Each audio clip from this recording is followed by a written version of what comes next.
One of the biggest things for the LA Clippers and one of the biggest points of discussion for them over the last couple of years have been their lack of a true point guard. Now, many point guards came in and took the role this year. 4 different ones started at points of the season. And today, I am going to be talking about the Clipper point guard situation this season and how much it affected the overall record, and looking at each one and giving them their player grades on today's Locked On Clippers. You are Locked On Clippers, your daily Los Angeles Clippers podcast, part of the Locked On Podcast Network, your team every day.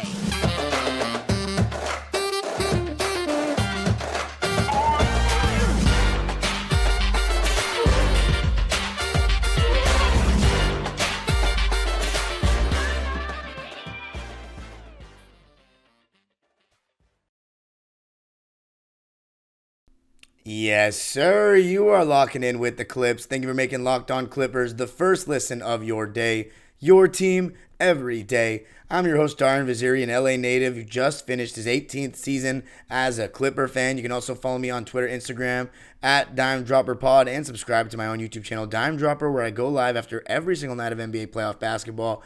And you got to subscribe to Locked On Clippers. This episode is brought to you by Game Time. Game Time is the best way to get tickets last minute when you don't know if you're going to go for sure, to the day of or something like that. There's no better place to go than Game Time.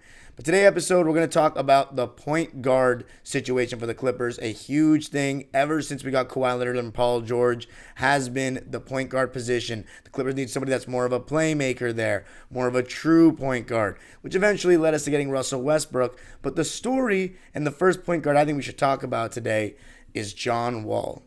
Because we brought in John Wall to be the closest thing to a traditional point guard, so to speak. And when I say traditional point guard, that means somebody who's known to be a good passer. Now, John Wall and Russell Westbrook aren't necessarily your conventional table-setting point guards. They were both really good players because they were downhill threats and were able to score 20 points as well. In Russ's case, 30 points as well, and they created off of that. Now, they both have been table setters at times, but we wanted John Wall to come in, get some downhill rim pressure going, get to the basket, and then show he's the best passer on our team. He showed very quickly he was the best passer on our team, and I actually thought he started pretty well. He gave us things that Reggie didn't, that other players didn't. He could still be a one-man fast break, but there were other times where he'd be running with no numbers, running into traffic, losing the ball, and just playing at a pace that nobody was meeting him at, and his defense was a little suspect. Now, the thing with John Wall is we brought him in because he was Paul George's friend, and he got bought out by the Houston Rockets. So we thought he could come in and we didn't know if he was going to be a starter before the season. We saw that Rico Hines footage with him and Paul George playing at UCLA in the runs, and he looked really good. And I remember John Wall uttering the words, "Can't go under on me this year," meaning under the screens. And teams obviously were going to continue to do that in the season and make him prove that he could shoot the ball, and not much really changed. John Wall this season with the Clippers, he played in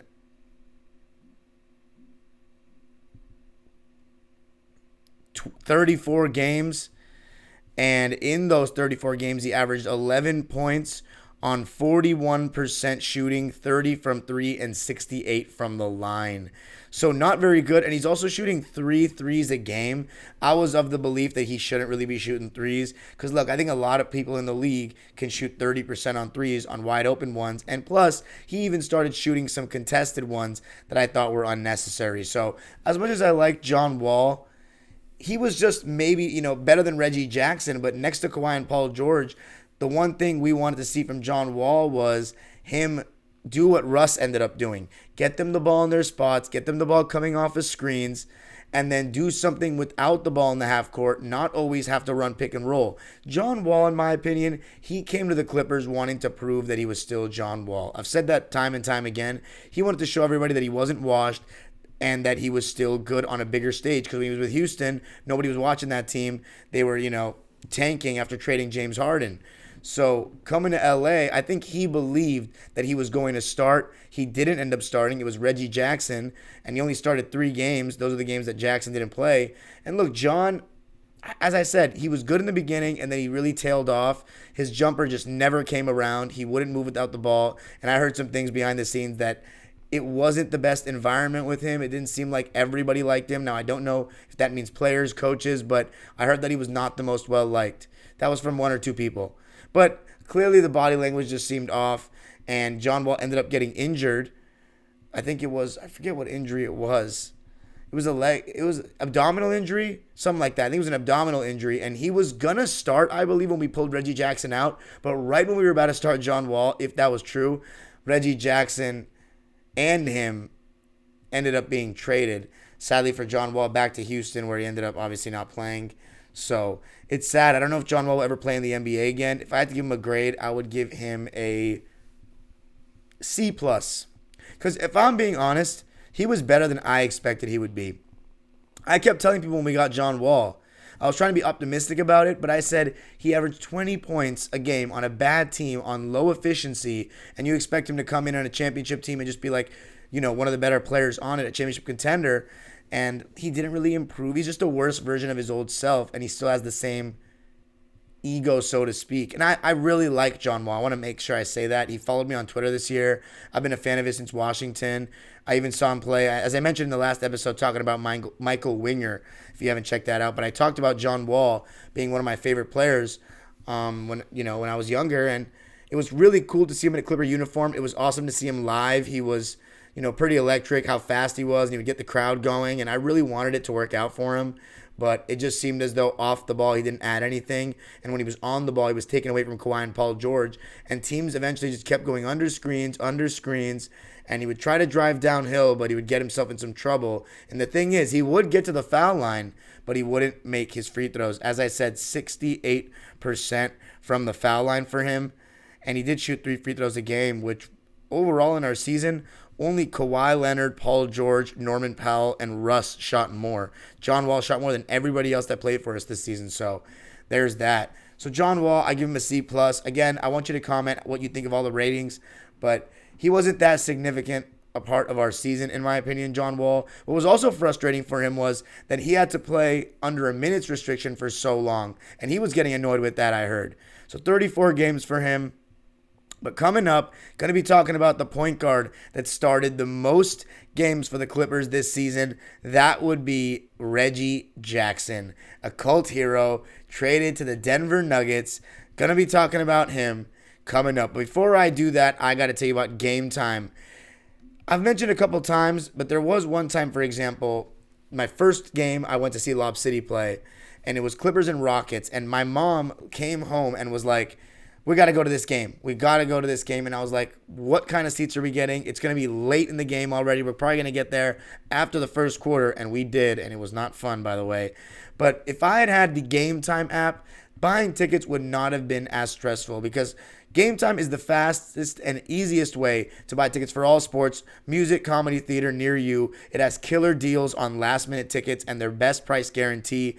You can stop stressing over tickets. Start getting hyped for the fun you'll have with Game Time once you get that downloaded.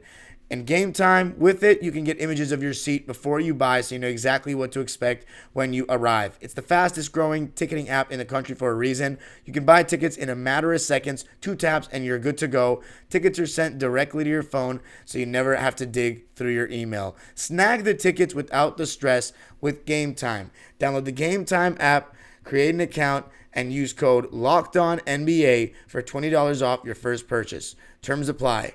Again, create an account and redeem the code LOCKEDONNBA for $20 off. Download Game Time today. Last minute tickets, lowest price, guaranteed. All right. So time to talk about the cult hero himself, Mr. Reggie Jackson, who I was saying I wanted to be the starting point guard at the beginning of the year.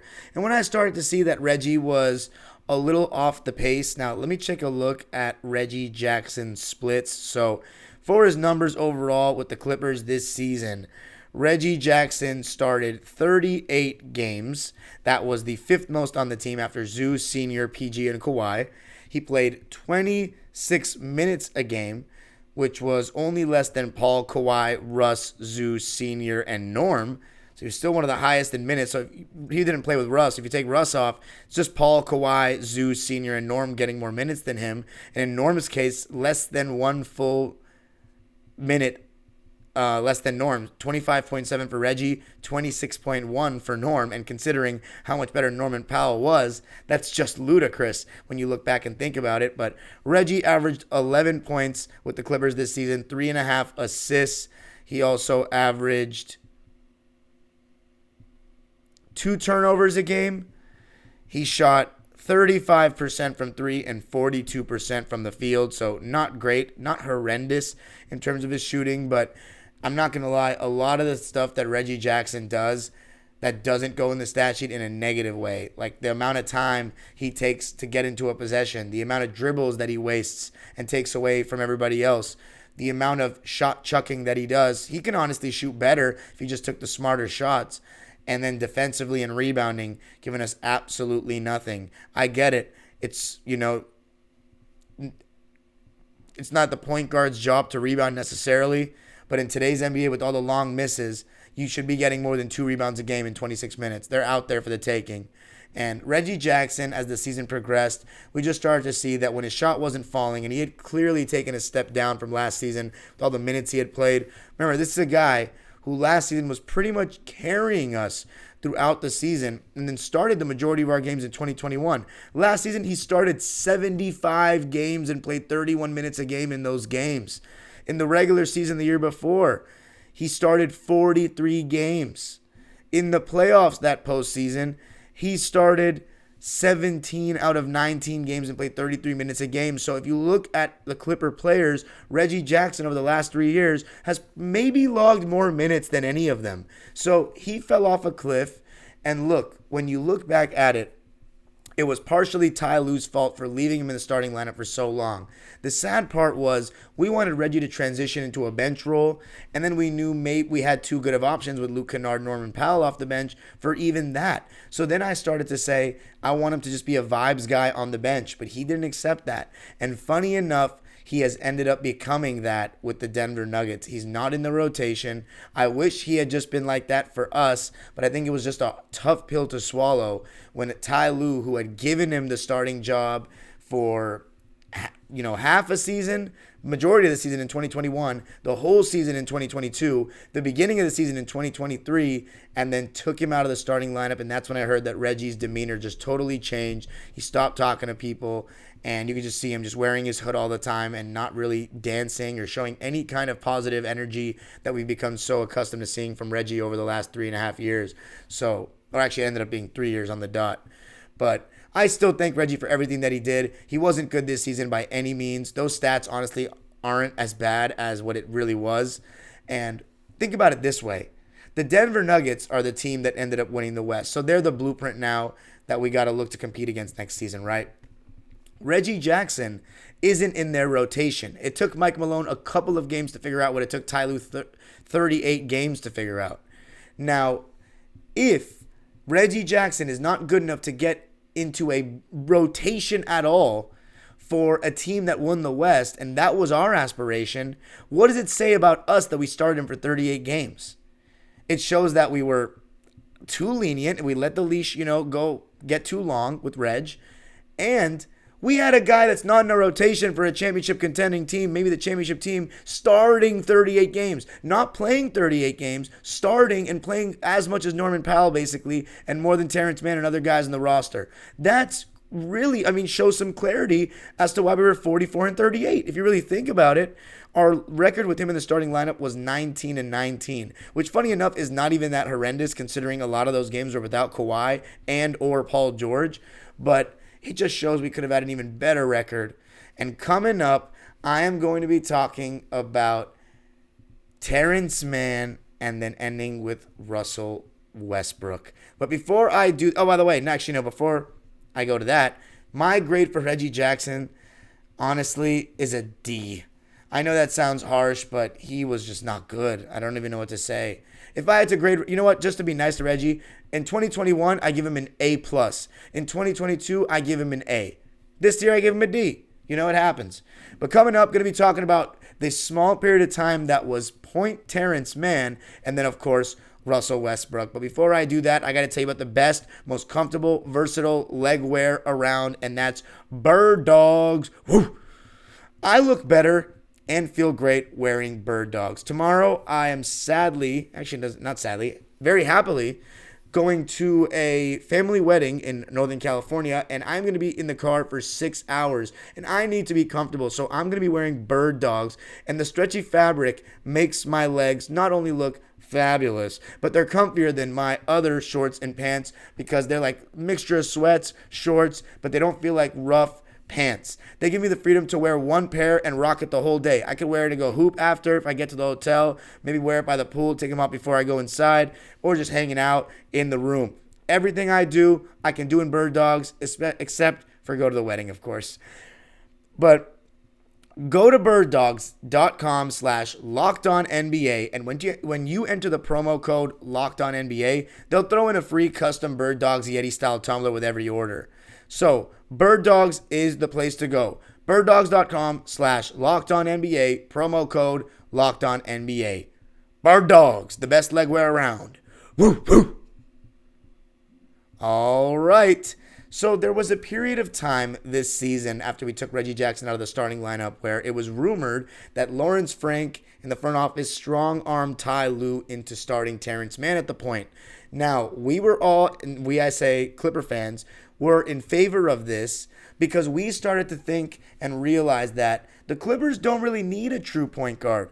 We need a guy that's going to defend and be able to work well with Kawhi and Paul George. Now, the reason why Reggie Jackson worked out so well with those two is because when he was at the peak of his Clipper tenure, 2021, catch and shoot Reggie, he was within his role, and then through making catch and shoot shots, then he got a little confident to do some other things. But he wasn't just completely, until Kawhi went down, doing so much on the ball. That's what made him such a great fit for that starting lineup, and that's what made John Wall not a great fit. Terance Mann is one of the best players on the Clippers at moving without the basketball. He has improved his three-point shot each year. This season, he even got it as high as to shooting 39% from three. And Terance defends, so he gave us more size, gave us three wing kind of guy, four actually in that starting lineup with Marcus Morris.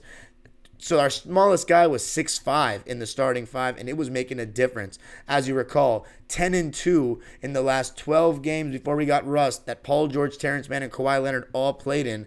Overall, Terance Mann was 12-8. That's counting games even when Kawhi and Paul George were out. But 12-8 as the starting point guard, which was a better record than any of the other choices, including Russ. Am I saying that Terance Mann was the best point guard on the Clippers last season? I do not, because I still think when he was in, he wasn't really playing point guard. He was bringing the ball up, giving it to them to initiate the offense, and then was sitting in the corner or staying on the wing. He was not necessarily like a creator or anything like that. So it really is positionless basketball, and that's what Ty Lue, as I've said multiple times, he is not a huge fan of. He believes in it when it comes to small ball in no center, but he likes to have a more point guard look kind of guy out there, and that's why we still went after Westbrook. Paul George and Kawhi did not want to initiate the offense so much. They didn't want to be the two primary initiators. They wanted to bring in someone else. So Terance Mann, have I even given him his season grade this season? I don't think I have, so I guess I'm just going to give it to him. I'll let you know, I plan on doing another episode on Terance, with how much he improved. So we're going to save his grade considering he's not really a point guard. But of course, we go in and get Russ. I thought it was just going to be just an upgraded John Wall. He wasn't going to move well without the ball. He's a bad shooter from the outside. And what kind of defense would we be getting? And in the beginning, it seemed like a little bit of a train wreck. But honestly, it wasn't really fully Russ's fault. He was showing me and proving me wrong in the sense that his passing was not only just better than just the best on the team, but way better than John Wall's. And he was hitting Paul George and Kawhi right in their shooting pocket, making great entry passes, getting downhill, even posting up, and just giving us things that John Wall didn't. And it just showed the level of class, the difference in class from not like actual classiness. I'm talking about like class on the court, the level from Russell Westbrook to John Wall. I mean, John Wall is a borderline Hall of Famer. Russell Westbrook is first ballot, top 75. Like, there's levels to this. Westbrook's better rebounder, better scorer, better passer. And you know one thing I loved about Russ, and I've mentioned this many times, John Wall, as I said, he came in to prove to everybody he was still John Wall. Russell Westbrook came to prove that he could still help a team win games. And he did. Even though we were 11-10 overall with Russ in the regular season, he started out 0-5, and again, it was tough. Marcus Morris was playing a bit. we didn't have the easiest schedule in the world, and we added a new player to the picture. But then we rattled off 4 in a row. Things were starting to go well. Paul George went down, and then in the playoffs, the rest is history. But Russell Westbrook proved everybody wrong, including me. He was great, and the main thing when I say he proved everyone wrong was how well he was playing in the playoffs. His defense was so good. In the regular season, it was pick and choosy. Some games it wasn't great at all. Other games it was really good. His rebounding, though, was a breath of fresh air, and his rim pressure, I think that's the reason we got closest to beating Denver finally, was that Russ gave us some downhill penetration, and again, such a good passer, and he allowed Paul George and Kawhi to catch the ball on the move and get him better passes right in the shooting pocket, and you could just see the difference in passing level, having him initiate versus like a Reggie.